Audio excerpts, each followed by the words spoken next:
এই যে আলোচিত পুলিশ অফিসার পলাশ সাহা, তার মৃত্যুর জন্য দায়ী আসলে কে? এই যে অপমৃত্যু জনমনে এত প্রশ্নের জন্ম দিয়েছে।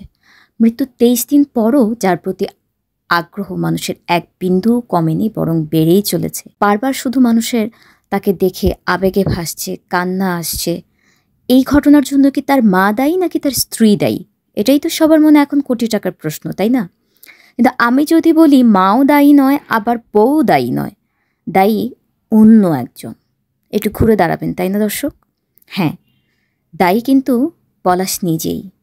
আপনারা হয়তো এখানে একদল লোক বলবেন যে আপনি তো নিজেই এর আগে একটা দুটো ভিডিওতে বলেছেন যে সুস্মিতা ওই দিন পলাশের অফিসে যাওয়ার কারণেই ঘটনা এত দূর পর্যন্ত গড়িয়েছে। হ্যাঁ, আমি বলেছি, কারণ আমার দায়িত্ব ছিল একজন কন্টেন্ট ক্রিয়েটর হিসেবে কারো কথায় বা আচরণে বিভ্রান্ত না হয়ে একেবারে নিরপেক্ষ জায়গা থেকে ঘটনাটা দেখা। আমি প্রথমে ভার্চুয়াল মিডিয়ায় পলাশের অপমৃত্যুর আসল কারণটা দেখিয়েছিলাম। খুঁজে দেখুন, সবগুলো ভিডিওকে একত্রিত করুন, কবে ছেড়েছে ভিডিওটা মিলান, দেখবেন যে প্রথম আমিই বলেছি। শুধু দেখাইনি, পয়েন্টে পয়েন্টে মিলিয়েও ছিলাম। তার কারণ সত্যটা সবার সামনে আনা। এখানে সুস্মিতা আমার যেমন শত্রু নয়, তেমনি পলাশের মাও কিন্তু আমার বন্ধু নয়।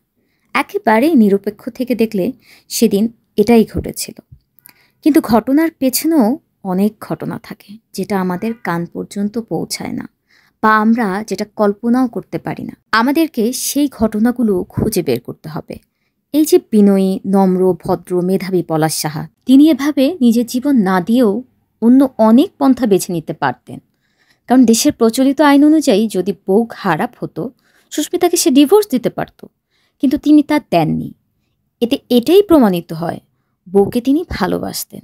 আবার তার মৃত্যুর পর সুস্মিতা যেন সুস্মিতার বিয়ের জন্য ওই স্বর্ণটুকু পায়, সেটাও কিন্তু সে মৃত্যুর আগেই নিশ্চিত করে গেছে। আবার জোর করে তিনি যদি চাইতেন যে সুস্মিতা অনেক বেশি জেদাজেদি করছে, তো তিনি যখন যদি চাইতেন, তিনি কিন্তু সুস্মিতাকে সঙ্গে নিয়ে তার ফরিদপুর তার বাবা মার কাছে, সুস্মিতার বাবা মার কাছে রেখে আসতে পারতেন।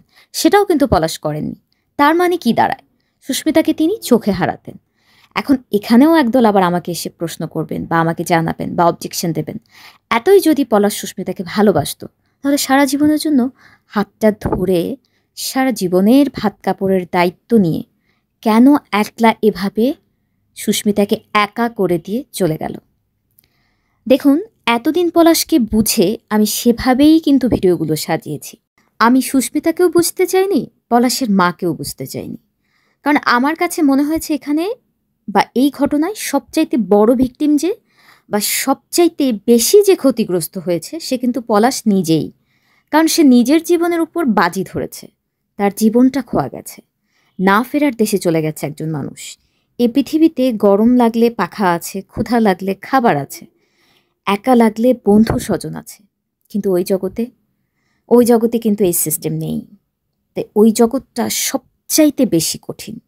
তাই এখানে যারা বলছেন যে তো চলে গেছে, চলে যাবার চলে গেছেই, যে আছে তাকে নিয়ে ভাববো ভাই, কিন্তু যে চলে গেছেও তার কষ্টটাও আপনাকে মানতে হবে, বলতে হবে যে হ্যাঁ, সেও অনেক কষ্ট পেয়েই চলে গেছে। তাই এখানে পলাশ সবচাইতে বড় ভুক্তভোগী বলেই আমার কাছে মনে হয়েছে। তারপরে যে ভুক্তভোগী সে সুস্মিতা নিজেই। কারণ হিন্দু ধর্ম বলেন আর মুসলিম ধর্ম বলেন, বিয়ে মানুষ জীবনে কয়বার করে বলুন তো? এ মেয়েটার কি বাকি জীবনে ভালো বিয়ে হবে? যেভাবে তার নেগেটিভ দিকগুলো সবাই সামনে আনছে এক এক করে, এতে এখনই এটা খুব বলা মুশকিল যে আদৌ তার ভালো বিয়ে হবে কিনা। হলেও সে বারবার পলাশের সাথে নতুন বরের তুলনা করবে। আল্লাহ বাঁচিয়েছেন যে তার পলাশের ঘরে কোনো সন্তান নেই। তখন এই সন্তানের ভবিষ্যতের কথা ভেবে সুস্মিতা কোনো দ্বিতীয় বিয়ের কথা ভাবতেও পারত না। আর ভাবলেও ওই সন্তানের জীবন তছনছ কিন্তু হয়ে যেত, এটা নিশ্চিত। মায়ের যেহেতু এখানে আরও 3 সন্তান আছে, আশা করা যায় যে সে হয়তো পলাশের কষ্টটা কিছুটা ভুলবে। তার অন্যান্য সন্তানের কারণেই তাকে এখানে আমি কম ভুক্তভোগী হিসেবে দেখছি। তাছাড়া পলাশ যেহেতু মায়ের নামে তার সব প্রপার্টি দিয়ে গেছে, বাকি জীবন অন্তত সুখ শান্তির অভাব হওয়ার কথা নয়। হ্যাঁ, এমন ছেলে হারানোর শোক তাকেও সারা জীবন তাড়িয়ে বেড়াবে। এবারে আসি ভিডিও রিলেটেড কথায়, যে পলাশকে কেন দায়ী বললাম। কারণ পলাশ মাম্মাস বয় ছিল, এটা তার অপরাধ ছিল না। আমি এটাকে অপরাধ হিসেবে দেখি না। অনেক কন্টেন্ট ক্রিয়েটর পলাশকে দায়ী করছেন পলাশের মাম্মাস বয় হবার কারণে। আমি আমার জীবনে এমন 4-5 জন মাম্মাস বয়কে খুব কাছ থেকে দেখেছি। তারা কিন্তু দিব্যি সংসার করছে, বিশ্বাস করুন। বরং তাদের মাম্মাস বয় হওয়ার কারণে তারা কিছু অ্যাডভান্টেজও ভোগ করছে। আমি আশা করব কমেন্টে এমন 2-4 জনকে আমি পাবো যাদের স্বামীও মাম্মাস বয়, কিন্তু তারা তাদের স্বামীকে নিয়ে একদম সুখী একটা পরিবার। কিন্তু কথা হচ্ছে, এই যে পলাশ শিক্ষাগত দিক থেকে অনেক ডিগ্রি বা জ্ঞান অর্জন করেছে ঠিকই, কিন্তু মা বউ দুটো যে দুই জিনিস, দুটোকে দুভাবে ট্রিট করতে হয়, দুজনকে দুভাবে খুশি করতে হয়।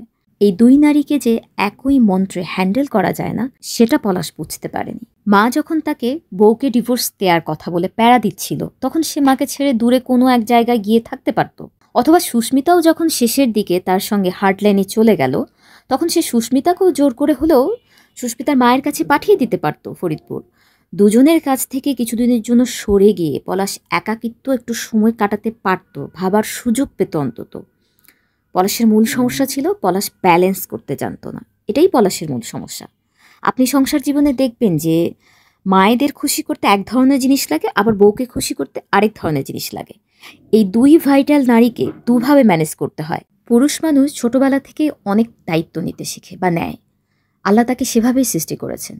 ফলে বিয়ের পর আরেকটা দায়িত্ব নেওয়া তার জন্য খুব একটা প্রেশারের কিছু না, কিন্তু কাকে কিভাবে খুশি করতে হয় সেটা বুঝতে হবে। পলাশ সেটা বুঝতো না।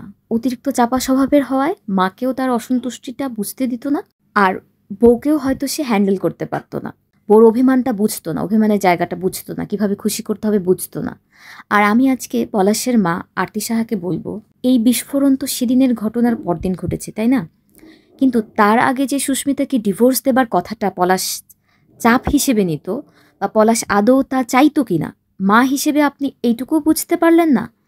এত ভালো ছেলের চাইছিলেন যে ছেলে সব ভালোর ঊর্ধ্বে চলে গেছে। বড়দেরকে তো একটু ছাড় দিতে হয় বেশি, তাই না? তার উপরে আপনি মা, সন্তানের ভালোর জন্য হলেও আপনি সুস্মিতাকে একটু সহ্য করতেন, একটু মানিয়ে নিতেন, কিছুদিনের জন্য হলেও দূরে গিয়ে দেখতেন যে ওদের মধ্যকার সম্পর্কটা ভালো হচ্ছে কিনা। যেহেতু আপনার অন্য দুটো ছেলে আছে, কিংবা বউয়ের উপর কর্তৃত্ব বা পলাশের উপর কর্তৃত্বটা একটু একটু করে আপনি কমিয়ে অন্তত দেখতে পারতেন যে ওদের সম্পর্ক ডেভেলপ হচ্ছে কিনা। কিছু কিছু হেরে যাওয়া মানে হেরে যাওয়া নয়, বরং কিছু পাওয়ার জন্য কখনো কখনো হেরে গিয়েও জিততে জানতে হয়।